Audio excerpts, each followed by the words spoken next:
नमस्कार दोस्तों, आप सभी का स्वागत है आपके चैनल उज्जवल नेट क्लासेस में। मैं उज्जवल कौर।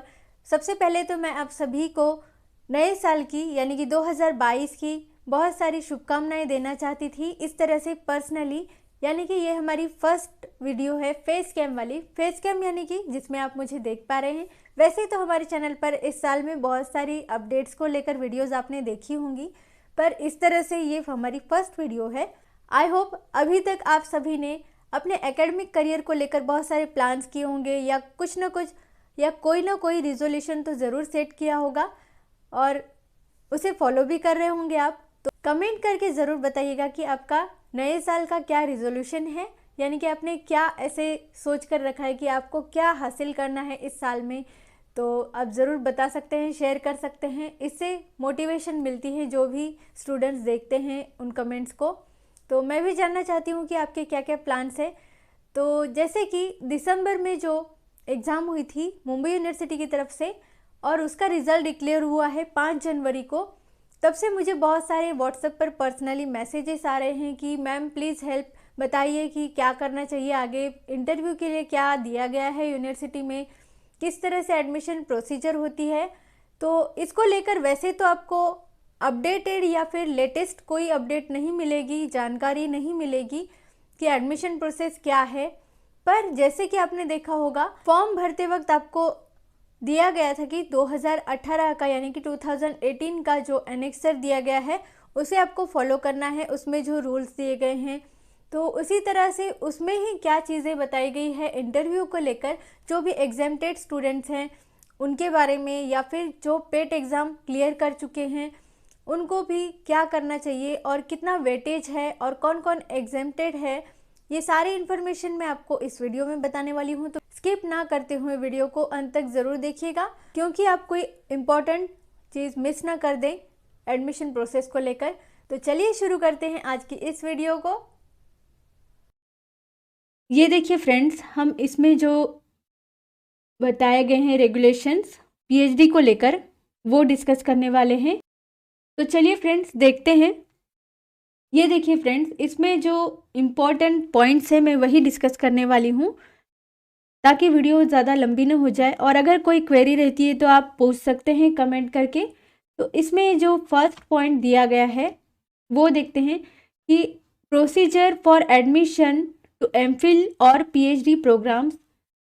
तो इसमें एडमिशन टू पीएचडी और एमफिल के लिए जो बताया गया है, on the basis of common entrance test, यानी कि दो तरह से इसमें एडमिशन होता है। एक तो पेट एग्ज़ाम के थ्रू जो अभी आपने क्लियर किया है, और जो एग्जेम्प्टेड होते हैं मैं आगे आपको बताने वाली हूँ कि किन किन को एग्जेम्पशन मिलता है।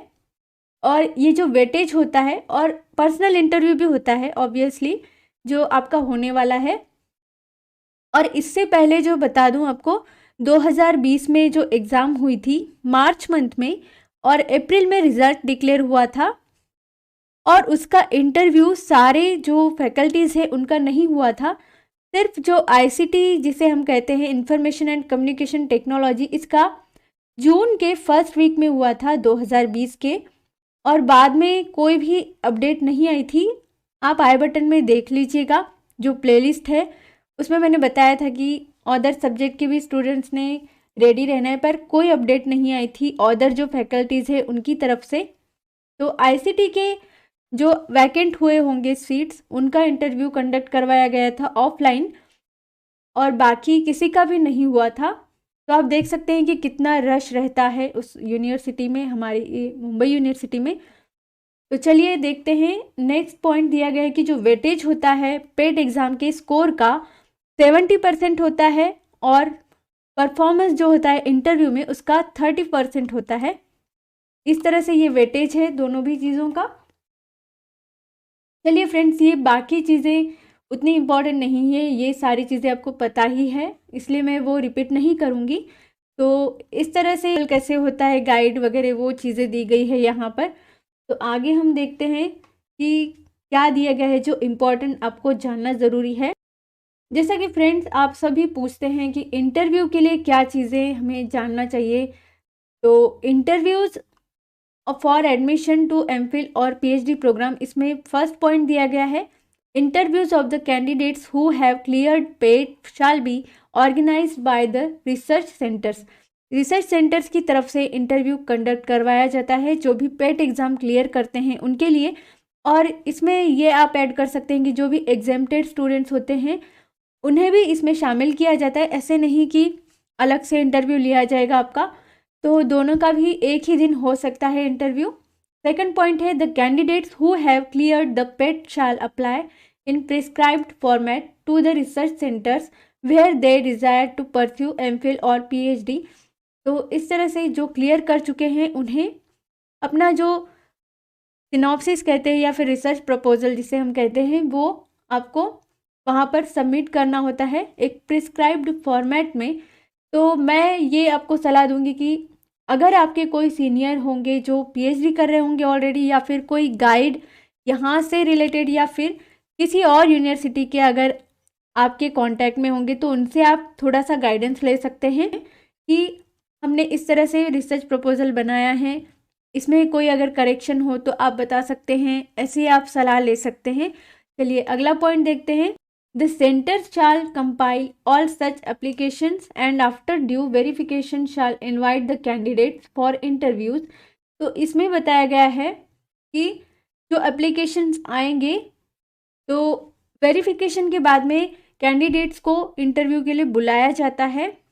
तो जैसा कि मेरे जो सीनियर्स हैं उन्होंने बताया कि पहले आपको सबमिट करना चाहिए रिसर्च प्रपोजल, और जैसे ही जो रिसर्च प्रपोजल वहाँ पर सबमिट होते हैं उसके हिसाब से फिर कॉल करके आपको बुलाया जाता है वेरिफिकेशन करके।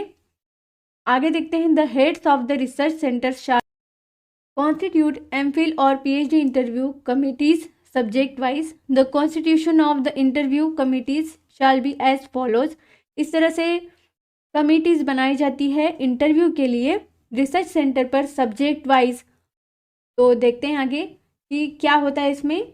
The committee shall comprise of the head principal director as the chairperson, 1 और 2 सब्जेक्ट एक्सपर्ट्स होते हैं इसमें। तो देखिए इसमें बताया गया कि इंटरव्यू में कौन कौन होते हैं इस कमेटी में। तो ये रहेंगे पहले तो हेड या फिर प्रिंसिपल या फिर डायरेक्टर, और 1 या 2 सब्जेक्ट एक्सपर्ट्स होंगे who are PhD holders in the discipline, 1 university और college teacher not below the rank of associate professor from the reserved category of the faculty concerned where applicable, and the recognized guide या फिर guides from the discipline concerned। तो ये जो committee किस तरह से बनती है उसके बारे में बताया गया है कि आपका इंटरव्यू कौन कौन लेता है। तो ये सभी है इसमें शामिल होते हैं। आगे देखिए जो अगला पॉइंट है। तो देखिए friends, the interview shall be conducted at the respective research centres and the following aspect shall be considered during the interview. Interview के वक्त ये चीज़ें ध्यान में ली जाती है। तो क्या आपका जो आपने जो एरिया सिलेक्ट किया है रिसर्च के लिए उसकी आपको बेसिक नॉलेज है कि नहीं वो देखा जाता है इसमें। ये जो फर्स्ट पॉइंट है, whether the candidate has basic knowledge of the chosen area, और सेकंड है whether the candidate possesses the competence for the proposed research. इस तरह से आप वो रिसर्च करने की आप में कैपेसिटी है कि नहीं वो भी देखा जाता है जो आप लेकर आ रहे हैं टॉपिक रिसर्च प्रपोजल। और अगला पॉइंट है whether the research work can be suitably undertaken at the institution और कॉलेज। तो ये भी देखना ज़रूरी होता है कि जो आप टॉपिक चूज़ कर रहे हैं वो आपका यूनिवर्सिटी को सूट करता है कि नहीं। ऐसा नहीं होना चाहिए कि आप जो सब्जेक्ट चूज़ कर रहे हैं वैसे कोई गाइड ही अवेलेबल ना हो। तो जैसे कि मैं एक एग्जांपल के लिए बता रही हूँ, पर अदर सब्जेक्ट के स्टूडेंट्स अपने आप से रिलेट कर सकते हैं। जैसे कि हमारा म्यूज़िक सब्जेक्ट है, अगर कोई जैसे कि नेट एग्ज़ाम जो हमारी होती है उसमें एक सेक्शन होता है रविंद्र संगीत का, एक होता है कर्नाटक संगीत, हिंदुस्तानी संगीत, परकशन और इंस्ट्रूमेंटल, इस तरह से। तो जो वेस्टर्न म्यूज़िक वाले हैं वो इसमें एग्ज़ाम नहीं दे सकते हैं, वेस्टर्न क्लासिकल वाले। जैसे कि मुझे एक कमेंट आया था, एक हमारे सब्सक्राइबर है वो मुझसे पूछ रहे थे कि क्या net exam western classical music में नहीं होती है। तो इस तरह से अगर कोई वेस्टर्न में करना चाह रहा है और वहाँ पर अगर गाइड ही अवेलेबल ना हो तो वो पीएचडी नहीं कर पाएंगे, तो वो सूट नहीं करेगा यूनिवर्सिटी को। आपको ये देखना ज़रूरी होगा कि वहाँ पर कौन कौन से फैकल्टीज़ यानी कि कौन से सेक्शन से रिलेटेड वहाँ पर गाइड अवेलेबल है और उनका कौन से टॉपिक में या सब्जेक्ट में इंटरेस्ट है। अगर मैच कर लेता है दोनों का भी एरिया रिसर्च का तो बहुत इजी होता है आपको रिसर्च करने में। यही बताया कि ये सूटेबल रहेगा कि नहीं आपका, वो भी देखना ज़रूरी होता है। और लास्ट पॉइंट दिया गया है, whether the propose area of research can contribute to new additional knowledge. तो ये आपने जो एरिया सिलेक्ट किया है वो कुछ एडिशनल नॉलेज दे रहा है कि नहीं सोसाइटी को, ये देखा जाएगा। कि वैसे तो आप कोई भी एरिया अगर लेंगे तो उसमें बहुत सारे रिसर्च हो चुके होंगे। मैं आपको सलाह दूंगी कि जो शोध गंगा वेबसाइट है उस पर आप जाकर देख सकते हैं, आपका जो आप टॉपिक सिलेक्ट करने वाले हैं उस पर कोई रिसर्च हुई है क्या, वहाँ पर आपको सर्च का ऑप्शन दिखेगा। चाहे तो अगर आप बताएंगे कमेंट बॉक्स में कि आपको शोध गंगा के ऊपर कैसे देखना है रिसर्च जो हो चुके हैं, अगर आपको हेल्प चाहिए तो मैं एक सेपरेट वीडियो बना सकती हूँ उसके ऊपर भी आपको देखने के लिए कि किस तरह से वहाँ देखा जाता है कि कौन कौन से रिसर्च हो चुके हैं, कौन कौन से वहाँ पर ऑलरेडी बन चुके हैं। आप जो टॉपिक आप सिलेक्ट करना चाह रहे हैं क्या ऑलरेडी वहाँ पर रिसर्च हो चुका है कि नहीं, ये शोध गंगा इस वेबसाइट पर आप देख सकते हैं। तो मैं यही कहूँगी कि जो भी आपके माइंड में होगा टॉपिक वो पहले आप चेक कर लीजिए, ऐसा ना हो कि वो रिपीट हो जाए। तो शोध गंगा वेबसाइट की आप हेल्प ले सकते हैं फ्रेंड्स। तो अब मैं आपको बताने वाली हूँ कि कौन कौन एग्जेम्प्टेड है। वैसे मैं एक वीडियो में बता चुकी हूँ ऑलरेडी, फिर भी मुझे पूछ रहे थे जो कमेंट में कि कौन कौन एग्जेम्प्टेड है, प्लीज़ बताइएगा। तो चलिए देखते हैं। तो ये देखिए फ्रेंड्स, एग्जेम्पशन फ्रॉम पेट यानी कि इन्हें पेट एग्ज़ाम क्लियर करने की ज़रूरत नहीं है। तो ये जो भी ऑलरेडी क्वालिफाई कर चुके हैं जैसे कि UGC NET, CSIR NET, SLET, GATE, INSPIRE and any other JRF holder of the apex bodies like CSIR, UGC, ICAR, ICMR, DBT, DST, ICSSR, तो ये सभी एग्जेम्प्टेड रहेंगे। और जो ऑलरेडी एमफिल क्लियर कर चुके हैं यूनिवर्सिटी ऑफ मुंबई से तो वो भी एग्जेम्प्टेड है।